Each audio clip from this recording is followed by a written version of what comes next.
You're listening to the Wrestling Fans Insight Podcast.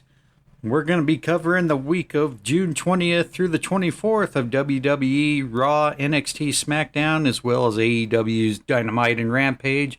And we're going to discuss a little bit of the AEW New Japan Pro Wrestling Forbidden Door pay-per-view taken live tonight, Sunday, June 26th.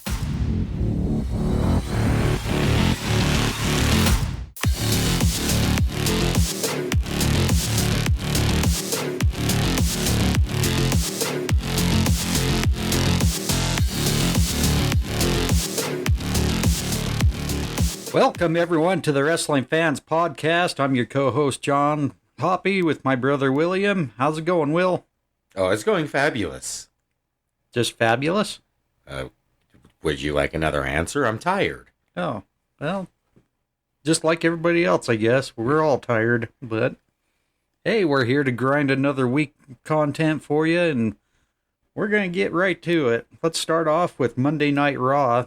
We find out, opening the show, Bianca Belair announces that apparently Rhea Ripley's not going to be able to compete at Money in the Bank for the Raw Women's Championship, so it pretty much brings up to a fatal five-way match to start the show off with Carmella defeating the others, Asuka, Liv Morgan, Becky Lynch, and Alexa Bliss. Great match overall. Didn't really see Carmella winning this one, but surprise. Yeah, so this is actually a match that I enjoyed. It was an excellent match. It went on for a decent amount of time. The fact that Carmella won is the part that I really enjoyed, because it's that reminder, hey, I'm still here. I'm still a relevant wrestler.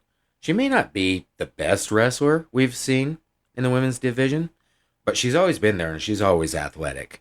Right, and I guess what kind of baffles me is it's a little weird, because why would you have two participants that's going to take place in the Money in the Bank match in this fatal five-way?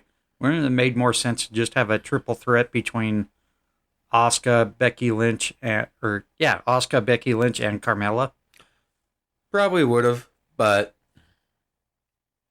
you know, they're working on how they schedule things, and right.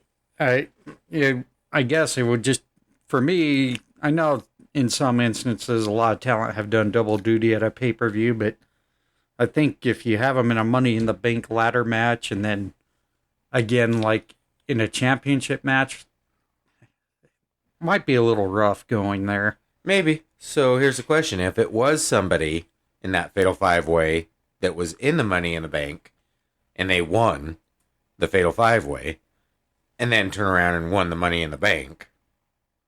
Well, but in between managed to actually take the title, then what? Yeah, I guess the only other option would be cash in on the other women's champion and unify those titles. Yep. Which, who knows, we may see that later down the road anyway, the way all these title unifications are happening. Yeah, it just kind of made me scratch my head a little bit. Not quite sure where creative was on this one, but anyhow, it's done. It's undid. Let's move on. Quick match. Omos making pretty much, well, I guess it really wasn't quite short work, but dominated Riddle in a Money in the Bank qualifier. Yeah, this match was impressive to me because I'm seeing so much more out of Omos. Right. He's being booked as a dominating giant, and that's how it should be. I mean, a guy that size. Yeah, he's doing different moves. He's adding to his repertoire. Right. And the more time he gets in that ring, the more, or I shouldn't say the more, but the better he will get with time. Yep. And then we go on to Angelo Dawkins defeating Jey Uso, which this makes sense with the Street Profits going to challenge the Usos for the undisputed tag team championships at Money in the Bank.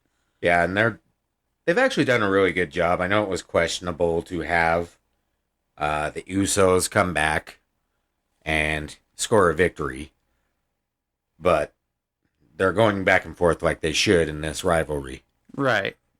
Well, in the week before where we saw Montez Ford lose to Jay, Yeah. I I was a little lost, but this match this week pretty much negates that for last week. So I guess now we're pretty much on even boundaries.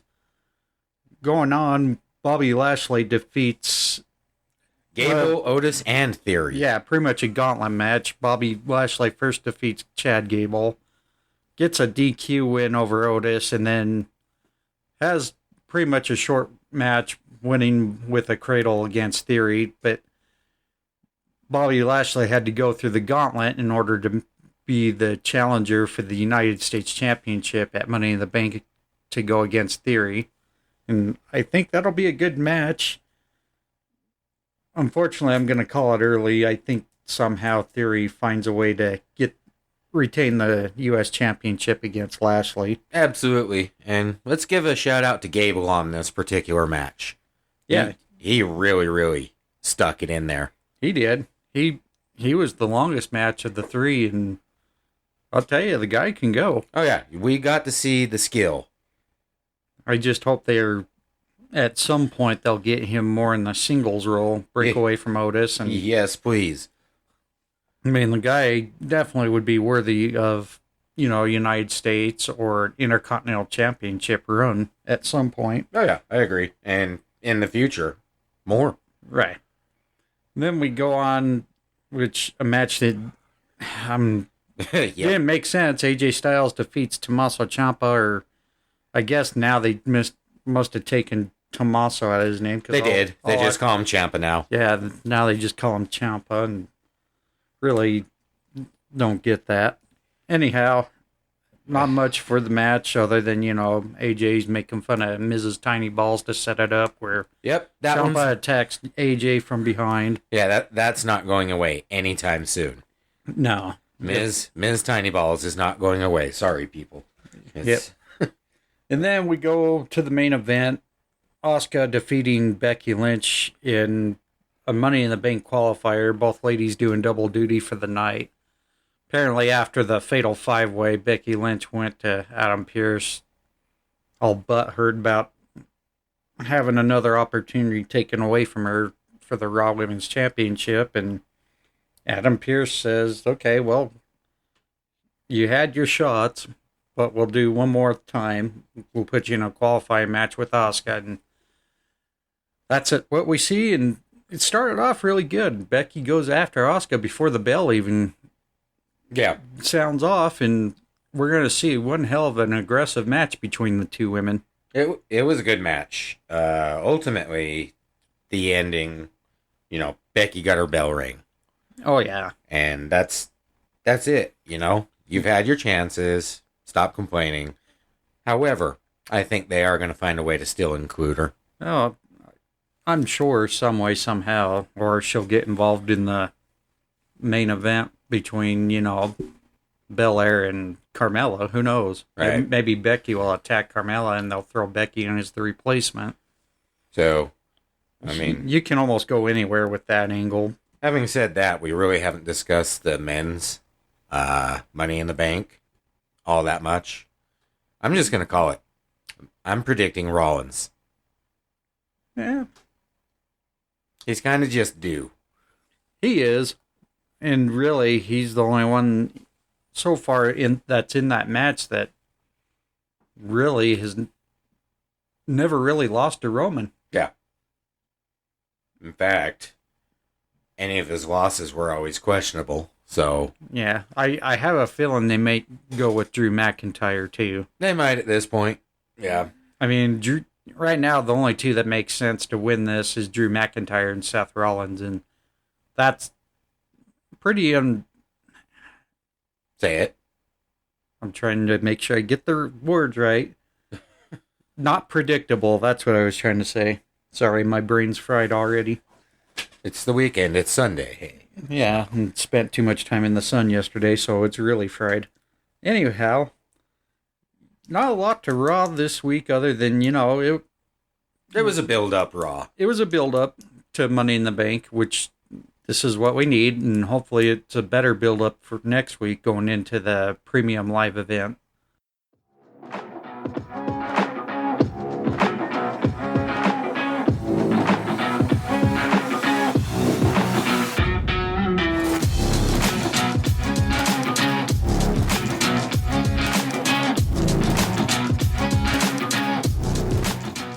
right, going right into NXT 2.0. Grayson Waller defeats Solo Sikoa.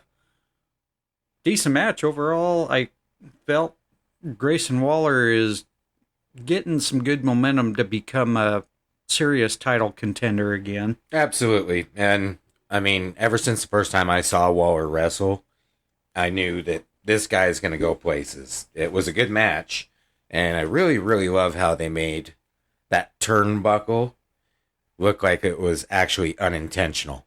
Yeah, and I didn't even really focus on that the whole time, really. And when I came into the better play, yeah, it was a good finish overall. Didn't really make Solo look bad either, you know. He was very competitive in that match. I know we're going to see a very good future champion out of both talent right there. Yeah. Then we have the tag team match of Katana Chance and Caden Carter defeating the team of Valentina Feroz and Yulisa Leon. Yeah, Yulisa Leon. Great match between all four women. I'm disappointed in the ending. Yeah. Look, Leon and Feroz, they're amazing. They are. I feel like we're not having justice due to the two great talent right there. Yeah. I think we need to have them facing off some other talent other than, you know, the ones that are in contention for the championship. It seems like that's what they've been booked against as of late. Absolutely. Let's get them a proper build up and get them looking like a great women's tag team contender. Right. And we're not saying anything against Carter and Chase. Chance, you mean? Chance, yeah.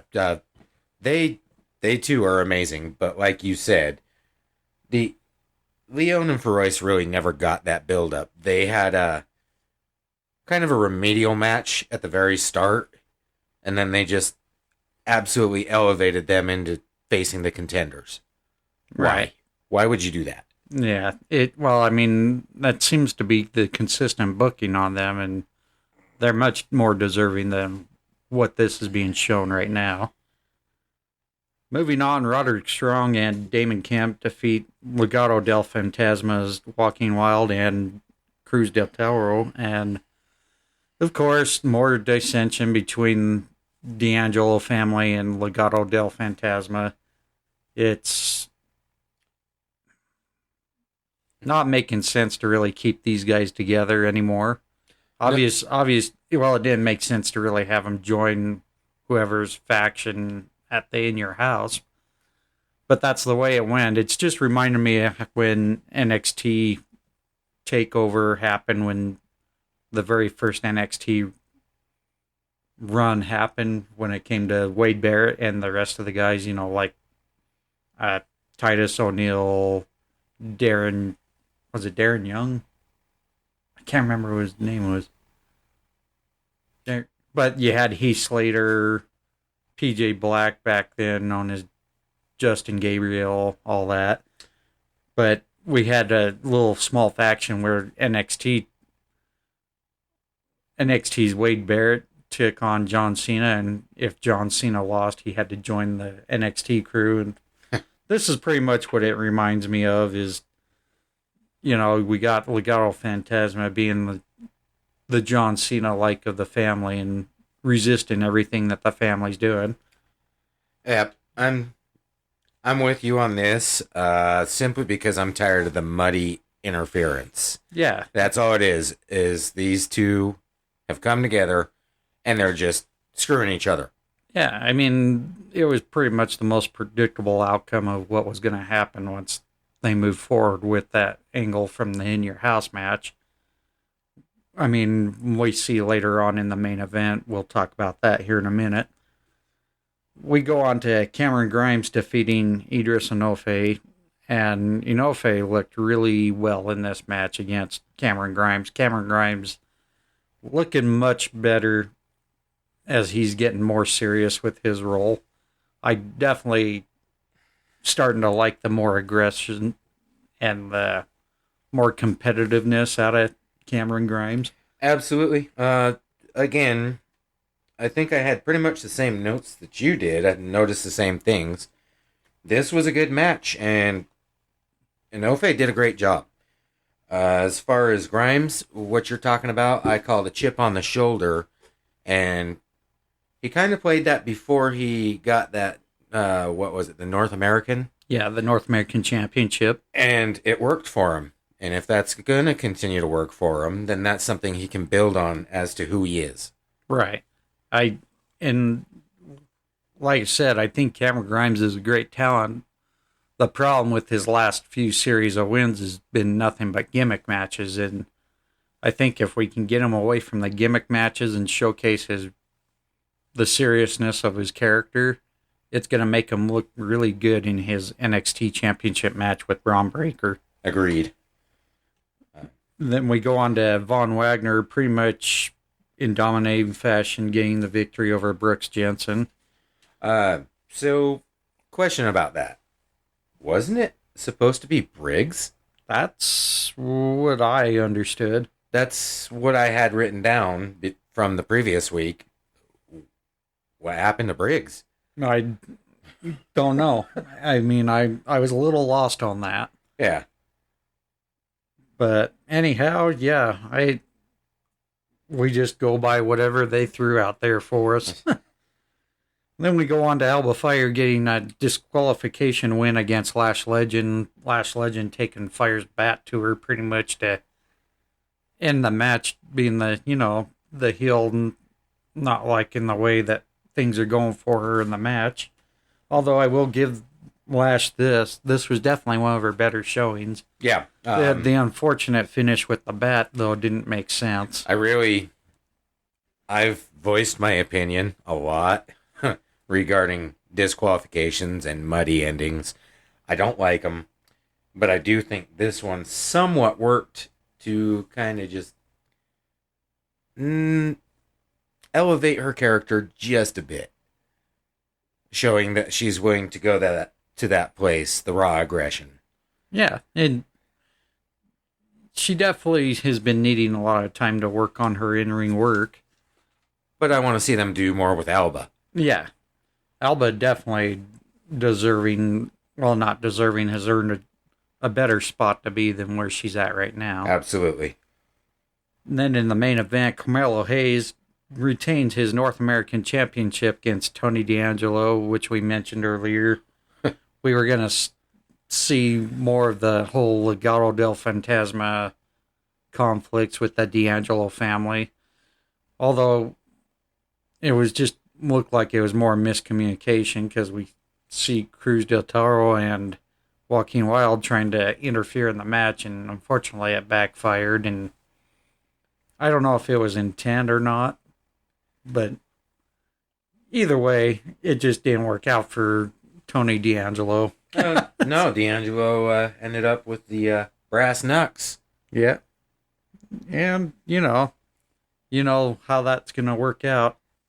Carmelo Hayes knocks out D'Angelo, gets the 1-2-3, retains his championship, and he can move on to better things. One of the biggest highlights I do want to mention was the Toxic Attraction trying to, talk down on Roxanne Perez and Cora Jade, and out comes Katana Chance and Kaden Carter creating some conflict, saying, hey, we're not done with these ladies. But the logic is, hey, Roxanne Perez has the contract from the Women's Breakout Tournament, so she can rightfully challenge for whichever women's title, and she chose to go after the NXT Tag Team Champions with her best friend Cora Jade. A little bit of a conflict between the two, but hey, we're going to see a match on next week's NXT 2.0 between the two teams, and the winner is going to end up facing Toxic Attraction at the Great American Bash, I believe, right? Yeah, and we're going to go ahead. My prediction, Roxanne takes it. For the match next week or at the Great American Bash? Great American Bash. Yeah, I don't know. I can see Toxic Attraction retaining this one.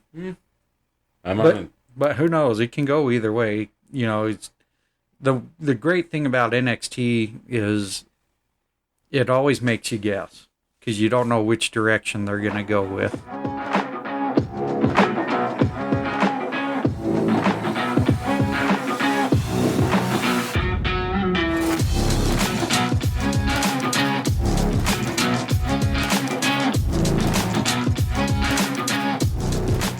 Friday Night SmackDown. We first start off with Sami Zayn defeating Shinsuke Nakamura in the Money in the Bank qualifier match.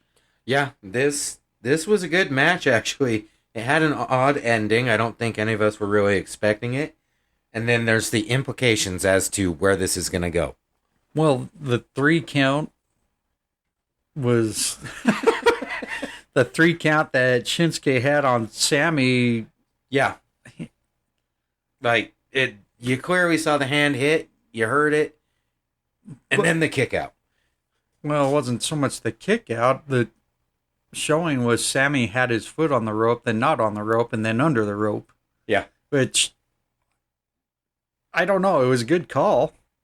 Good call by the ref, because he obviously saw Sami's foot either hit the rope or just get under the rope. Now, did Sami do this on purpose, or was it fumbling around the ring? I don't know. It was weird.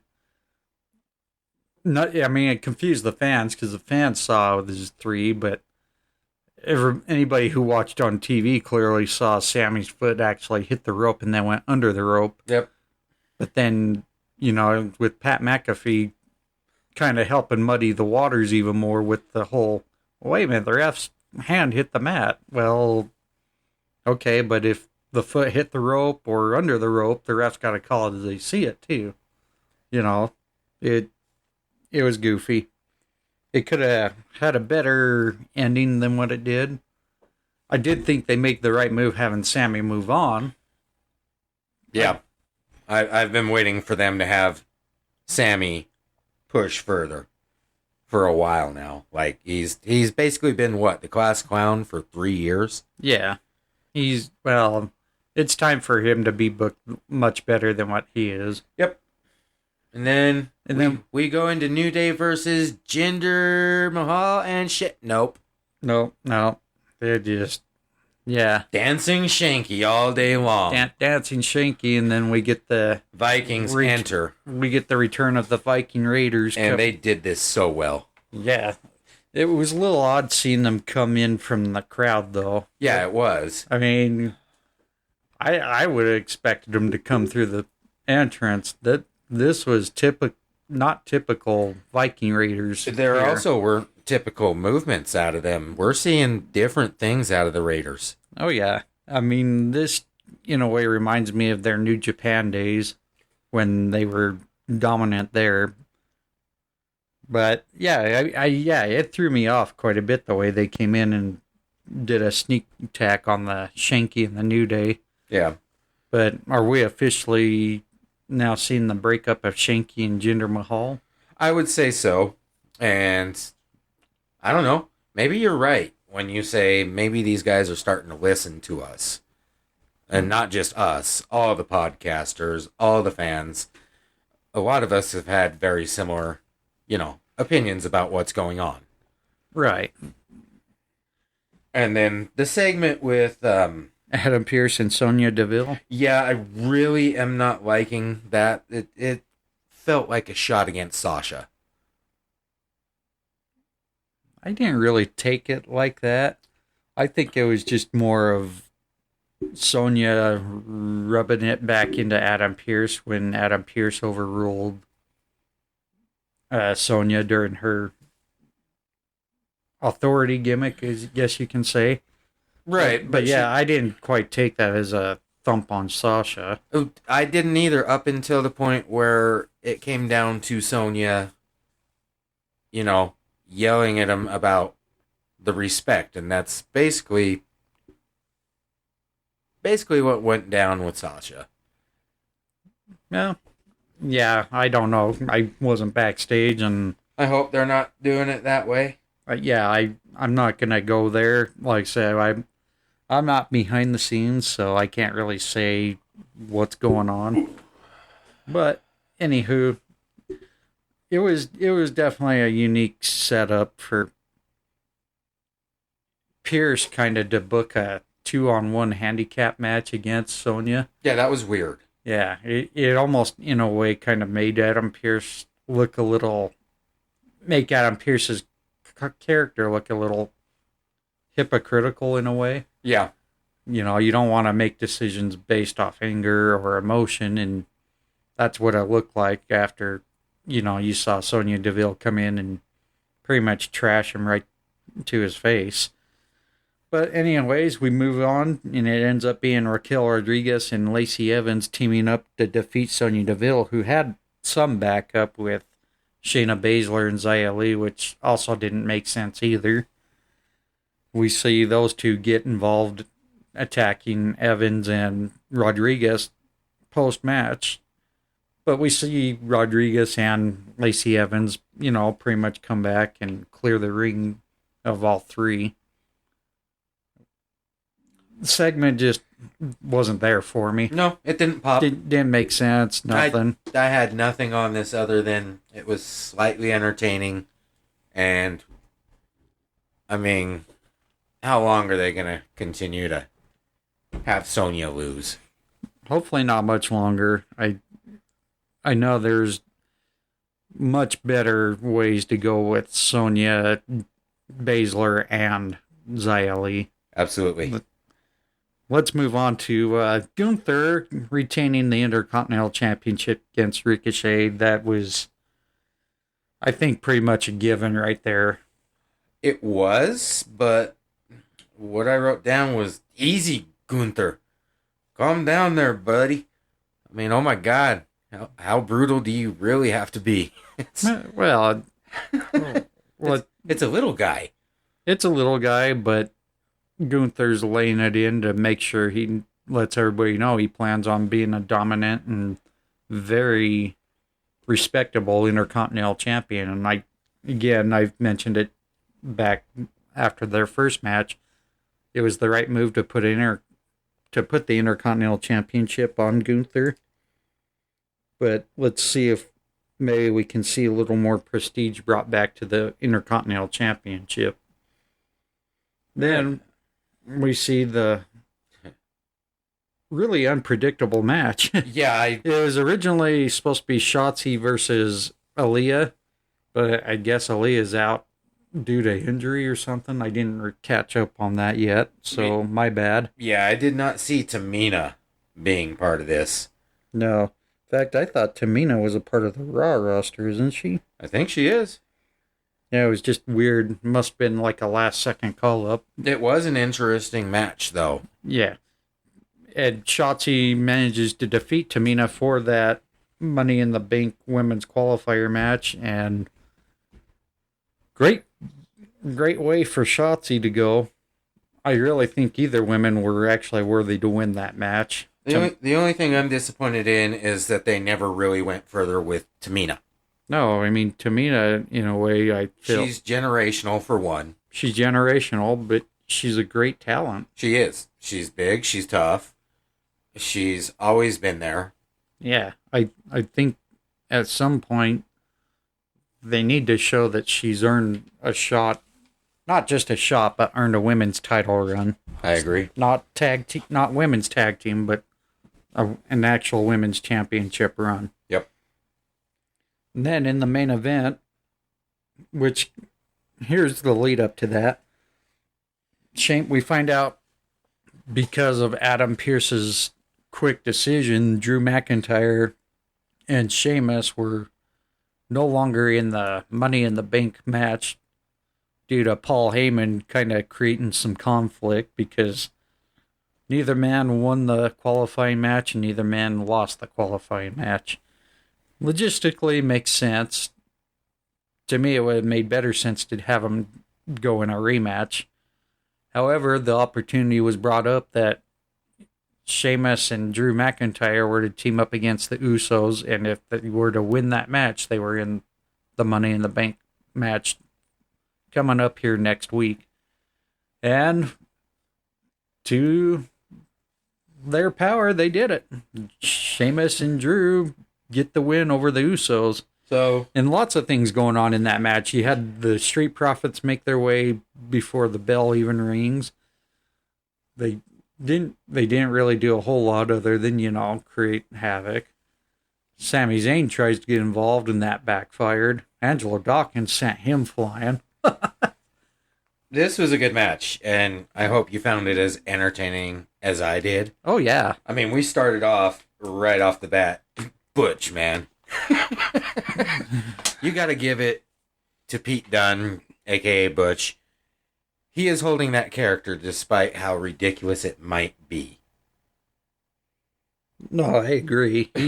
I was the first to say, on Twitter, from Bruiserweight to Butcher Block, because one, I didn't really like the name change. I thought it was pretty stupid. Yeah. I mean, you got a guy who's already got a connection with the fans, and I'm beating the dead horse. Don't change names of characters that are established and the fans know. Yeah. If it's not getting over the fans, okay, that's when you do a name change or gimmick change. But don't mess with them. Leave it alone. This was a pretty cool match.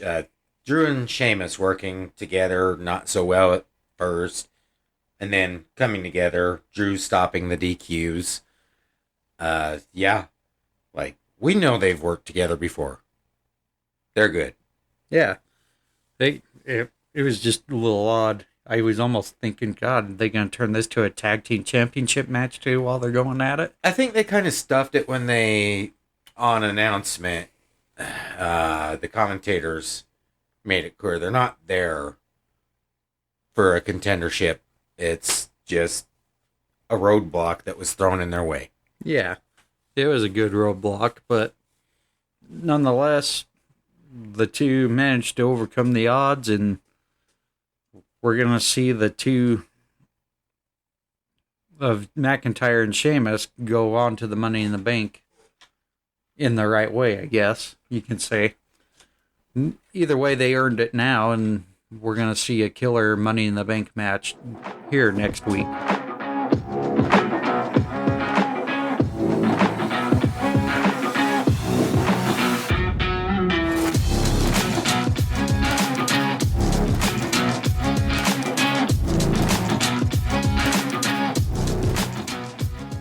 Going into AEW's Dynamite, we start off with Bryan Danielson coming out to the ring and unfortunately has to make the announcement that he's not going to be medically cleared to perform at both tonight's Forbidden Door and AEW's Blood and Guts event coming up these next few days.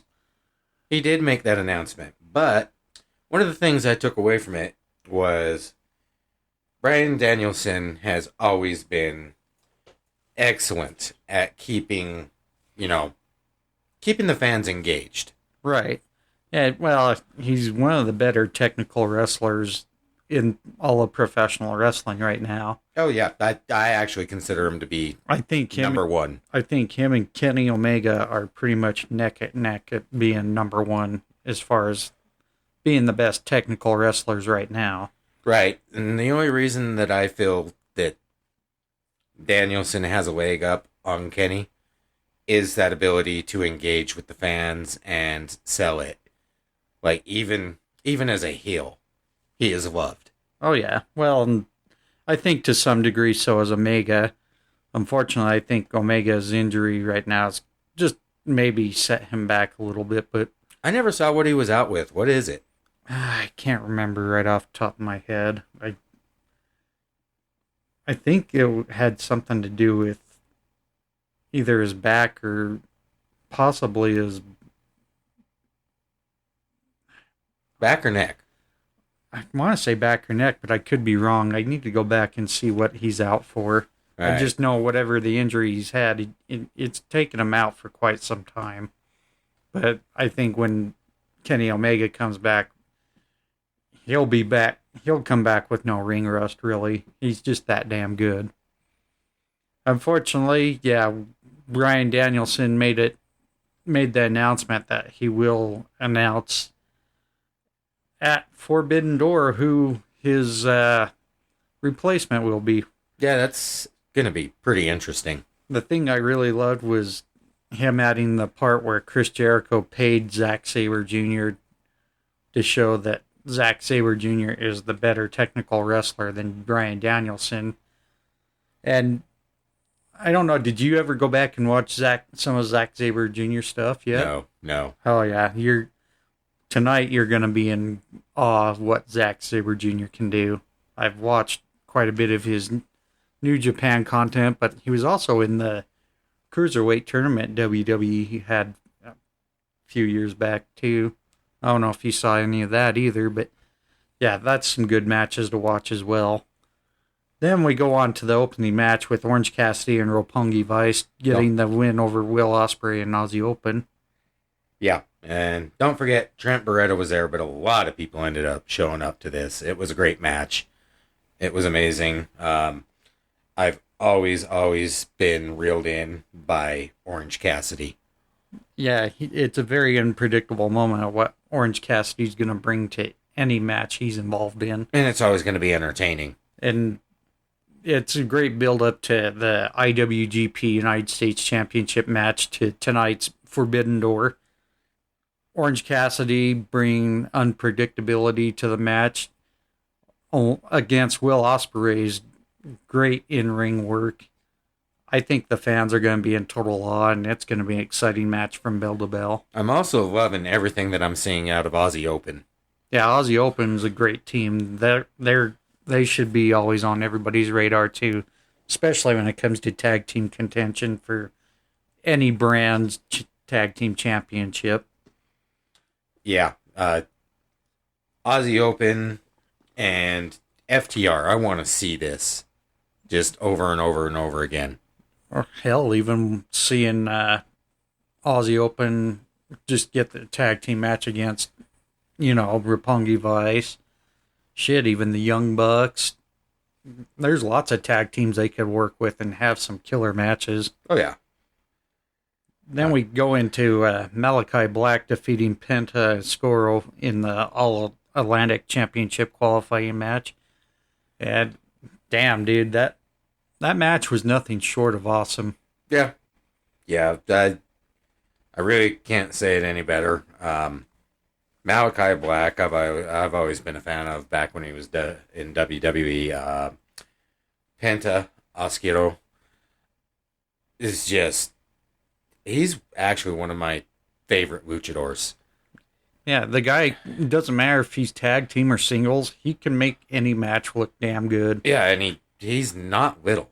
He moves like he's a tiny guy, and he does it flawlessly. It's right. Who the hell was that character in WCW?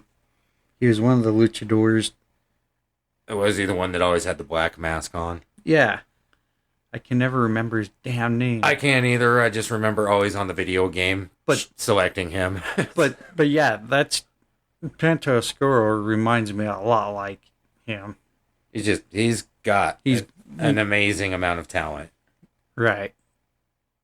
And then we see a promo with Pac coming to the ring post-match, staring down Malachi. But, he was kind of there to kind of make sure that nothing happens to Penta. Yeah. And then we see Miro come on the Tron, giving his brief little bit for the upcoming match for the All-Atlantic Championship. Coming up at Forbidden Door, it'll definitely be an interesting four-way match for sure. Then we go on to Hangman Adam Page defeating Silas Young. Yeah. And I'm not going to lie, I popped when I heard Silas Young's theme music come on, because I think this is a guy who is very undervalued for being a talent that he is. Yeah, I never even heard of him until this. And he walked in and wow. Oh, dude, you need to go back and watch his Ring of Honor matches if you can. Because this is a guy who doesn't necessarily need like a world title run from any company or promotion. No, he's just a straight killer. But this guy definitely has earned a run for the title, if not earned a title run. He's been a former two-time Ring of Honor World Television Champion. Recently, I believe he was a tag team champion with Josh the Good Woods. Back before Ring of Honor sold to Tony Khan.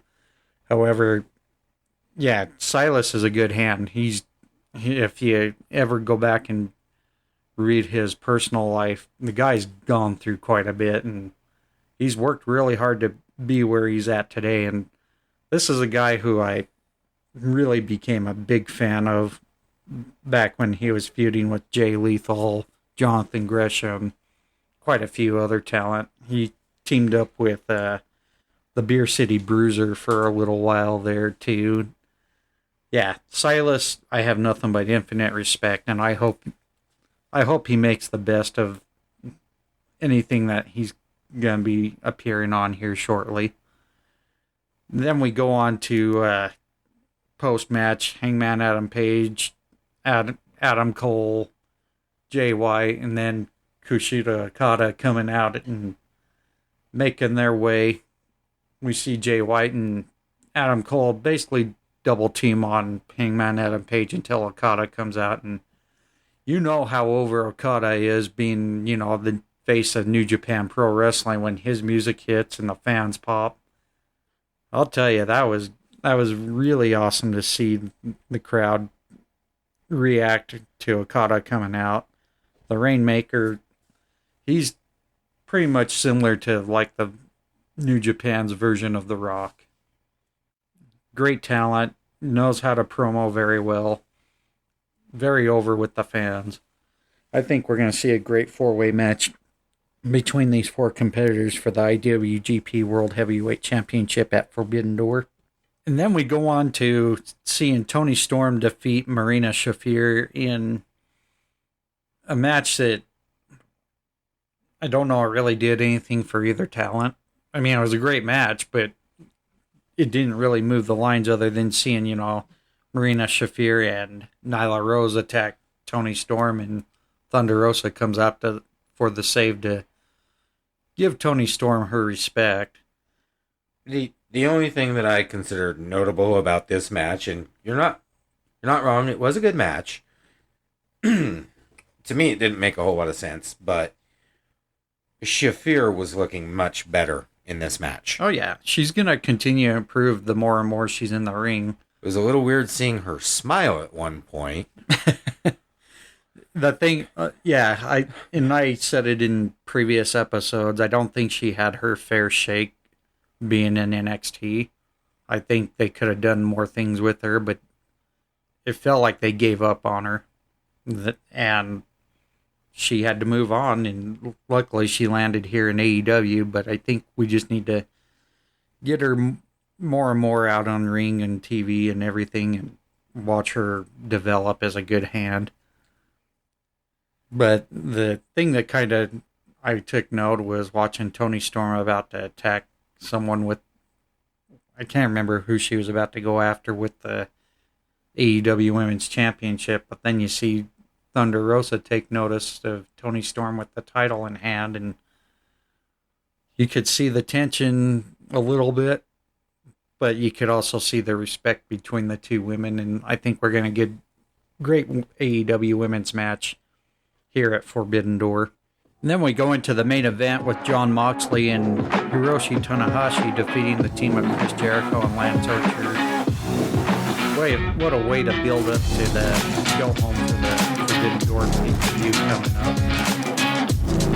Yeah, this was a really, really good match. I love the content. I was just absolutely surprised with Archer being the partner for Jericho. Yeah, it's a little weird because you see Archer and Desperado come in and all of a sudden become part of Jericho Appreciation Society in a way, but I don't think they're official members yet. No. And I'm not used to seeing Archer really team up with anybody. No, usually Archer's pretty much a good talent without needing a tag team partner. But he's able to work with anybody and team with anyone, I will say I absolutely love Archer. He's one of the people I'd actually like to meet at some point. Yeah, he's definitely a good hand and very nice guy behind the scenes. Sorry, Lance. But, yeah, he carries that Murder Hawk persona and does it very well. He's developed his own character in a definite unique fashion, and he's definitely well over at the fans. You know, his unfortunate small run at WWE was pretty much a cup of coffee and didn't really go far. But going into the indies, he definitely made a name for himself, and kudos to him for keeping that going. Some takeaways, we've already went over the Bryan Danielson, but Christian Cage addressing his betrayal on Jungle Boy, that was definitely interesting. It was extra. I think I think he definitely had a A+ grade on that promo. He definitely did. He went right for the jugular, you know, using every personal aspect of Jungle Boy, you know. I mean, for those who really don't know, when Christian Cage was referring to his Jungle Boy's dead father, yeah, Jungle Boy's father was Luke Perry. 90210? Yes. It was just, when he went to that, I'm like, oh wow. Oh yeah, he went. They're really gonna go personal on this promo. He went deep on it, and Christian did a masterful job at setting the stage for this rivalry. Yeah, and then you know, Luchasaurus comes out, and then before any of that, we watched that little segment with Christian going after Jungle Boy's mother and sister in the week before, and wow, I'll tell you, he really went full gear on that puppy.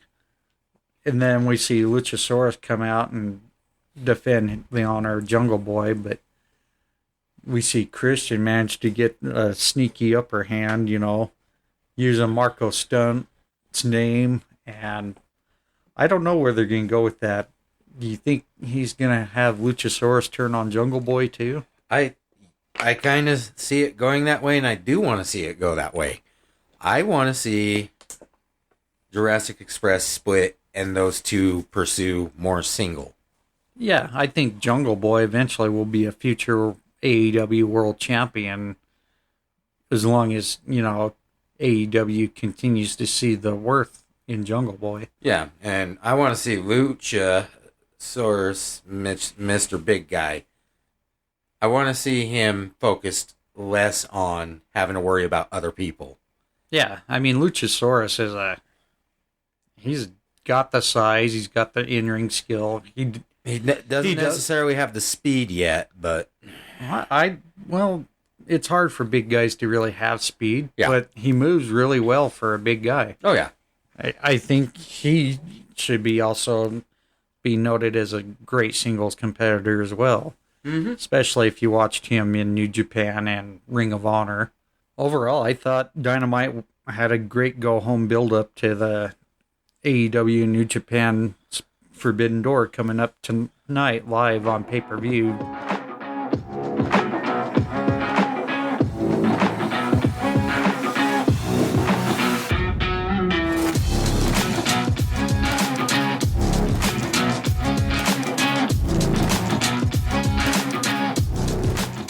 Let's talk Rampage. Andrade El Idolo defeats Rey Fenix in a really awesome match. I mean, I have to say, I think that was match of the night to start off. Yeah, absolutely. This was a great, excellent match. Both men performed very well. I do want to make it notable that Phoenix still had the presence of mind when Idolo was running just a little bit behind that amazing pause on the top rope. Oh, yeah. It was a very well orchestrated part of the match right there.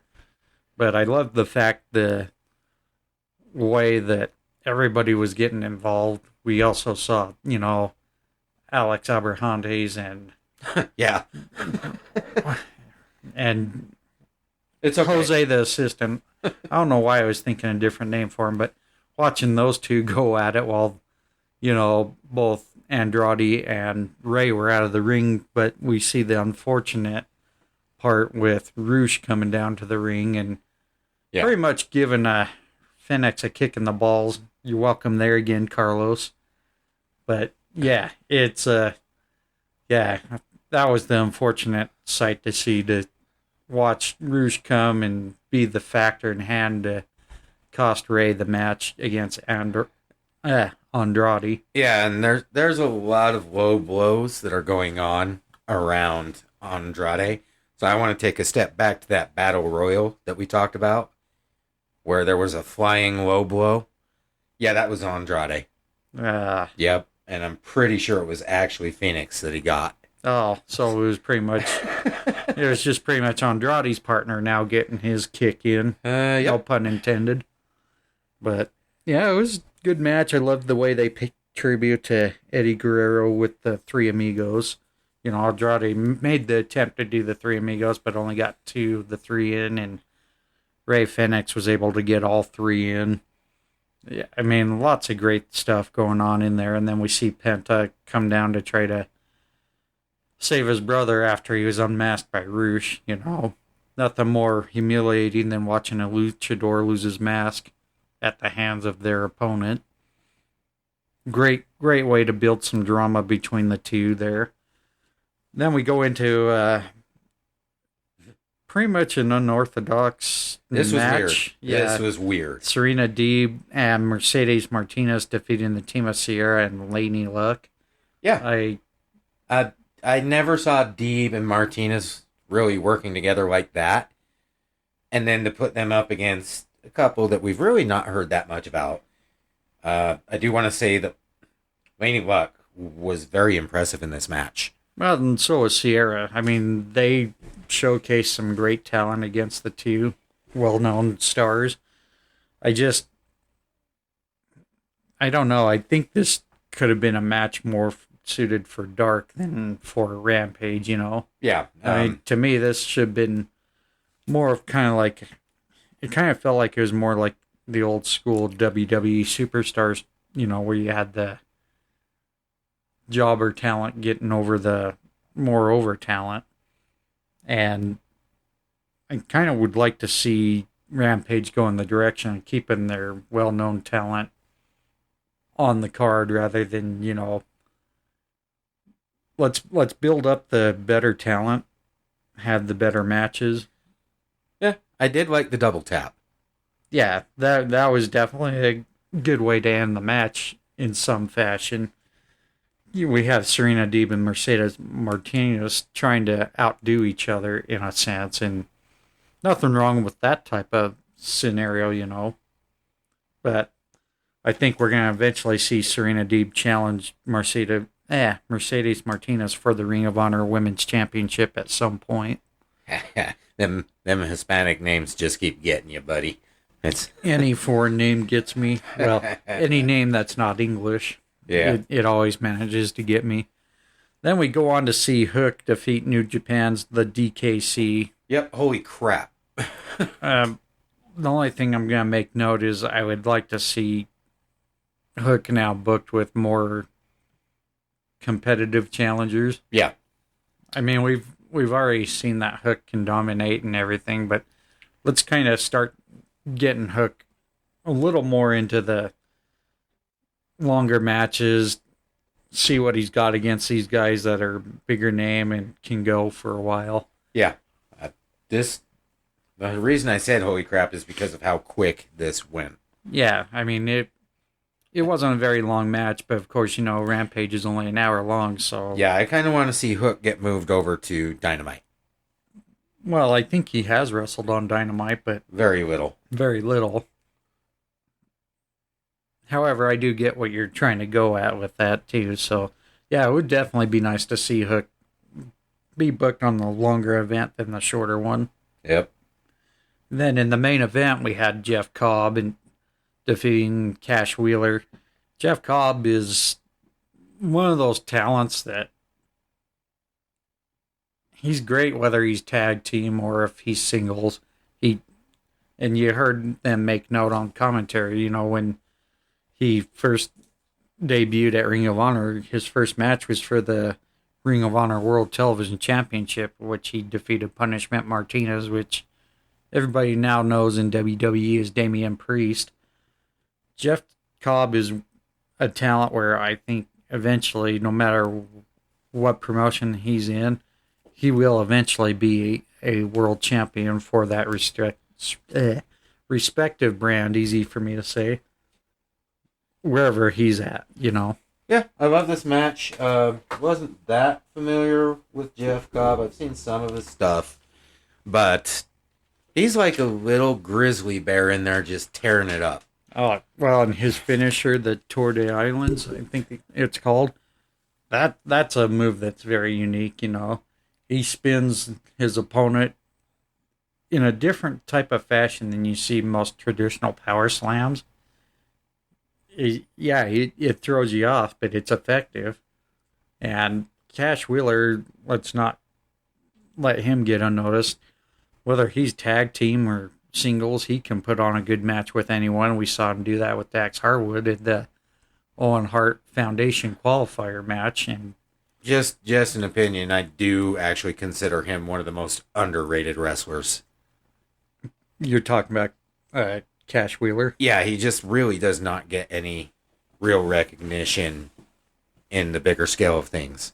Well, and him and Dax Harwood, they just want to be tag team wrestlers, and there's nothing wrong with that. Yeah. I mean, Bully Ray said the same thing on Busted Open, or not Busted Open, but in the recent 83 Weeks podcast with Eric Bischoff and Conrad Thompson. You know, Bully didn't really care about going for the world title like he won over at TNA. His goal was to be tag team champion, and there's nothing wrong with that.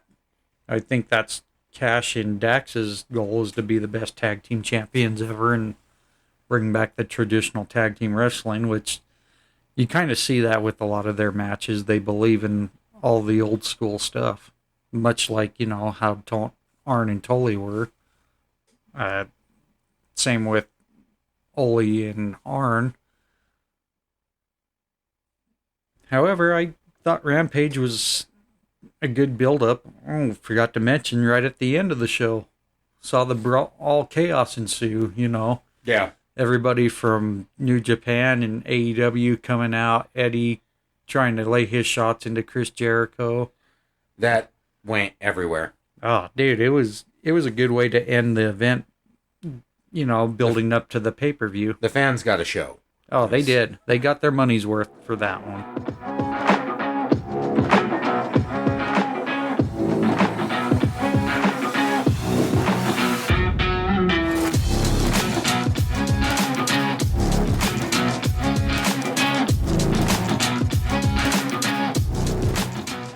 And as a little bit of a bonus, we're going to talk about the Forbidden Door pay-per-view card coming up tonight as we're recording this. This is June 26th.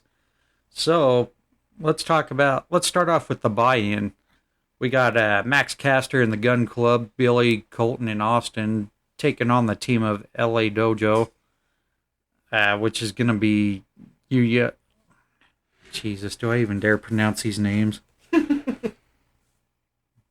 Yuya Uemura, I hope I pronounced that right. I probably butchered it. Alex Coughlin, Kevin Knight, and the DKC. I'm not sure if they call it La Dojo or LA Dojo, but either way, I'm thinking we're going to see Max Caster and Gun Club squeak out the victory on this. You've got nothing? Yeah, I've not even actually looked into the card for this. Oh, okay. Well, I guess I'll give my predictions then. Then we're also going to see the team of Yoshi Itachi and Haruki Goto versus Aaron Solo and QT Marshall. I definitely don't see Aaron Solo and QT walking out of this one the victor. I'll be blunt. Aaron Solo, great talent, so is QT Marshall, but I think we're going to see them fall victim to the New Japan guys. Then we're going to also see Keith Lee and Swerve Strickland go up against El Desperado and Yoshinobu Kanaman. I'm hoping I pronounced that right. I am so goddamn sorry. But yeah, I think we're going to see the continue winning momentum of Keith Lee and Swerve Strickland. Is they're still kind of little rocky, not seeing eye to eye. Not sure. Maybe we'll see eventually Keith Lee and Swerve Strickland split, but who knows? Definitely the distrust factor after that little battle royal from a couple weeks back. And now going into the main card, let's just get right to it. The interim AEW World Championship match, John Moxley taking on Hiroshi Tanahashi. You got any thoughts on that one? This is going to be extremely interesting. Ultimately, I got to go with Tanahashi. Oh. Yeah, I mean, this is going to be unpredictable. I'm kind of going for John Moxley on this one. But to keep things interesting, I think it would make sense for Hiroshi Tanahashi to win this. Yeah, and I've never actually watched New Japan, so this is going to be a new experience for me completely. Yeah, I think this pay-per-view is going to be a really exciting one as a pro wrestling fan. Not so much on the sports entertainment, but as a pro wrestling fan. Going on to another match, the IWGP World Heavyweight Championship match.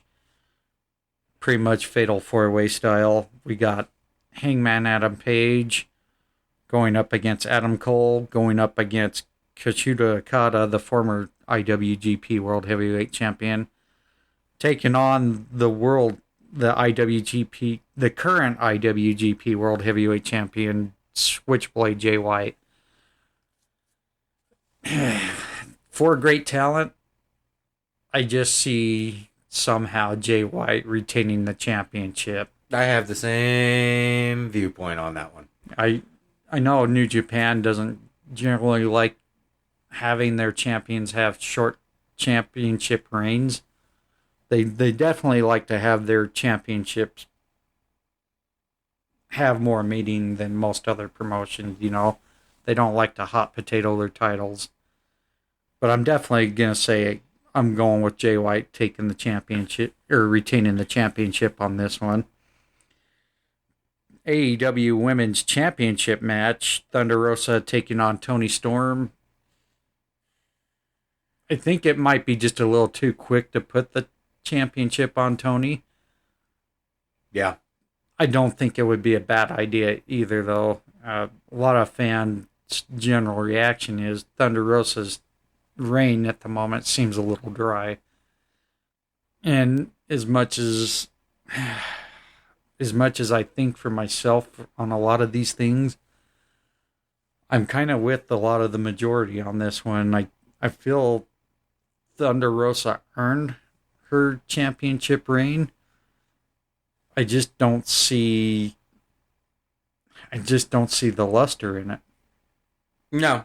And this is kind of like what we saw with The Undertaker. We always knew he was championship material, but he knew that he liked it much better being in the chase spotlight rather than the top spot. And I think that's where Thunder Rosa belongs. Right. I definitely would like to see some better contention if they are going to have Thunder Rosa retain. But who knows? Like I said, this card is definitely really unpredictable with who's going to win. I have to agree with you about Toni Storm. I don't think now is the time. I think if anybody, probably Chris Statlander would be the one. Yeah, I feel Chris Statlander should be the one to dethrone Thunder Rosa. Yeah. I just don't know on this one. Yeah. We'll see. I think I might have said Toni Storm, but I think I'm saying Toni Storm. I think Thunder Rosa should retain. We'll see what happens.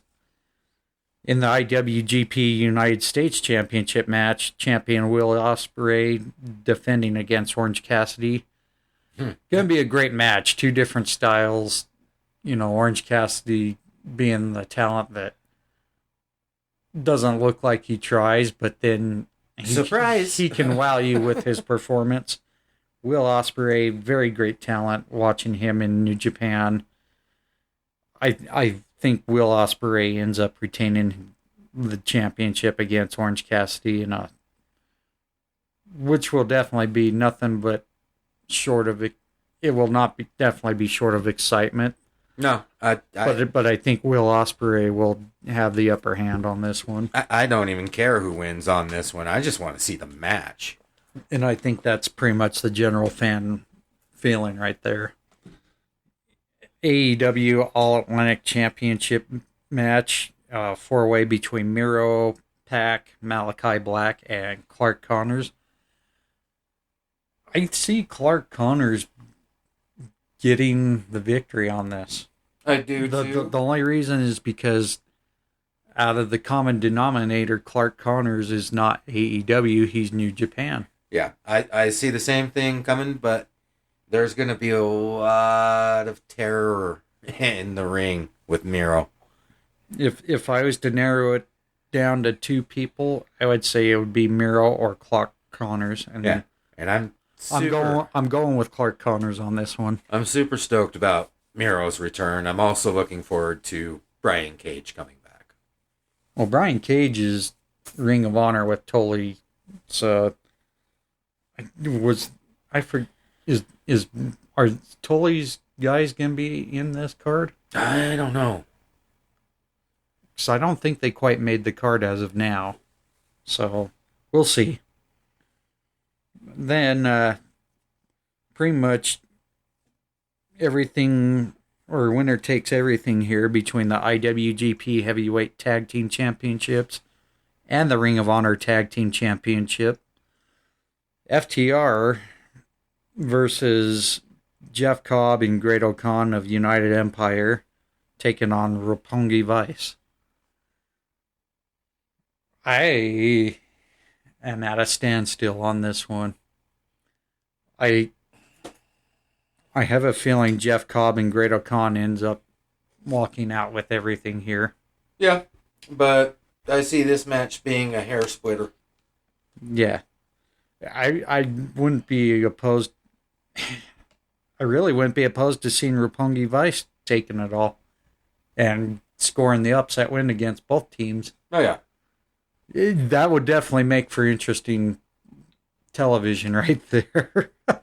Trent Beretta definitely due for a championship. So is Rocky Romero. Romero is freaking amazing. Yeah, all three teams are amazing. There's really, I think the only winner in this whole match is the fans, really. They're going to get a great trios tag match going here. Well, not a trios tag match, but a three-way tag team match. Zack Sabre Jr. versus, to be announced, of Bryan Danielson's choosing. That's... Yeah, I can't really come up with the prediction because until we really see who's going to come out. Glenn Jacobs. No, I don't see that happening. Especially with the animosity of I know. Most of the talent with Glenn at the moment. Yeah, it's not really something I want to get into just because. I laugh because opinions are opinions.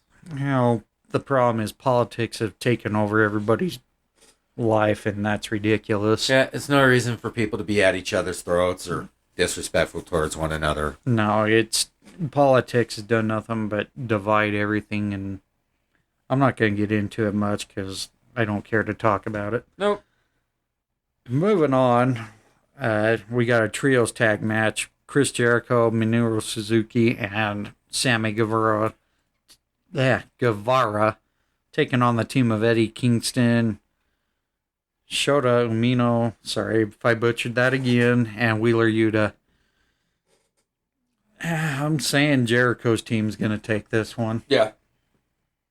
Just because I see, maybe a little bit of conflict interest with Eddie Kingston and the Blackpool Combat Club, but who knows? It'll be interesting. Really a match that can go either way, really.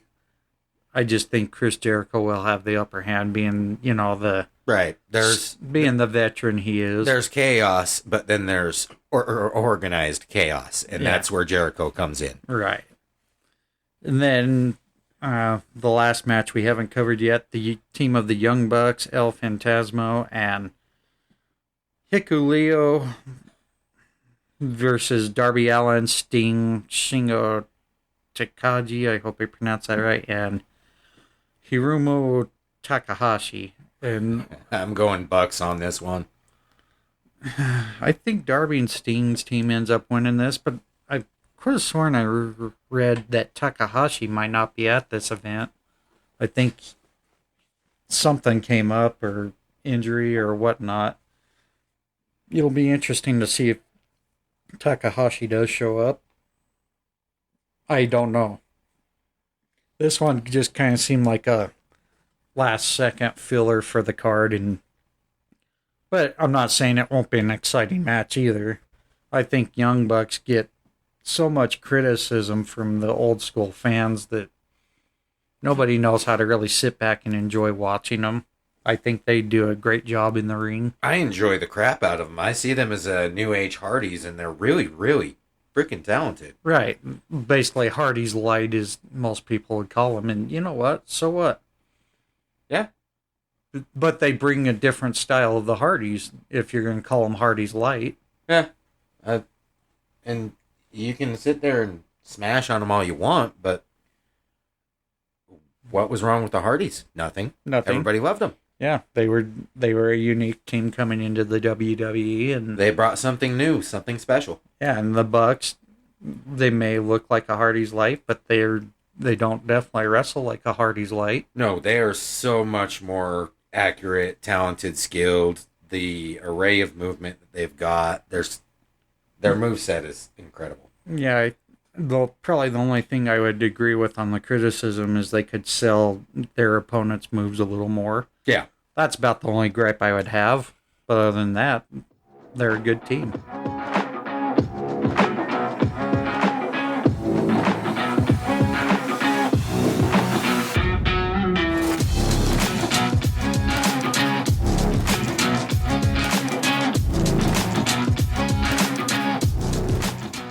Just before we wrap things up, I feel I need to make a correction to last week's episode. I made the announcement that Stephanie McMahon was no longer with WWE, and later found out after I published last week's episode, Stephanie is apparently with WWE. Will and I both read reports that Stephanie was no longer with the company after she announced she was taking a hiatus. And that's one thing I always make a mention of, not to just our Facebook followers, but anybody when it comes to reading dirt sheets. I'm not saying I don't read dirt sheets. I do every once in a while. And unfortunately, this is the classic example why I say you need to be careful when you use them as resources, because we found out we were wrong. Stephanie McMahon is right now taking role as interim chairwoman and CEO of the company. So my apologies to Stephanie McMahon, WWE, and anybody who thought I was going off my rocker. It was just misinformation that I read and passed out, and hope you continue to still keep tuning in. It's just a simple little mistake I made, and in the future I will make sure we double check our resources before we report it. But as always, we'll say we're not experts. We're just fans giving our reviews and what knowledge we do have, and it backfired. So we do want to say thank you for tuning in to our show. As always, there's lots of other wrestling podcasts out there, which we hope you will take the time to listen to and enjoy their content. You got content like Agosto, who does a lot of great job with his AEW and other wrestling promotion content. Ted the Hillbilly Hill does the Hill Truth. Austin Boyer, who does Wrestling World, Mid Podcast, and Midwest Marks Podcast. They all do a great job out there with their stuff. But anything for everybody else out there, Will? Nope. Just excited to watch this Forbidden Door. Yeah, it should be a great pay-per-view event tonight, as we're hopefully going to have this released long before the pay-per-view. But we hope those of you who do buy the event, we hope you enjoy it. I want to give a big shout out to Libsyn.com for hosting our podcast. I couldn't let our voices be heard without them.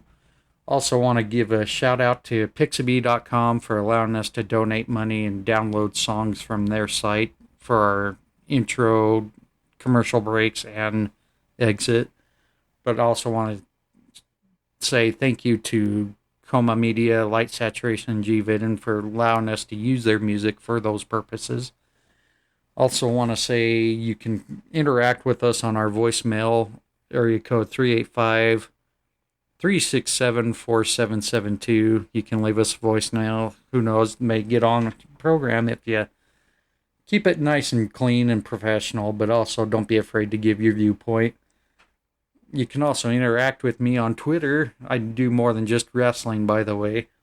You can follow me at John, JohnWFIncite, spelled exactly just like inside on the podcast. Also want to say you can give our podcast a listen to on iHeartRadio, Spotify, iOS, Apple, and most other major platforms. Oh, and also we're on Amazon Music as well. With that being said, we hope you have a great week. We'll catch you next week's episode. Might do a bonus episode this week too on the Forbidden Door, so just be patient, stay tuned, and we'll catch you all next week.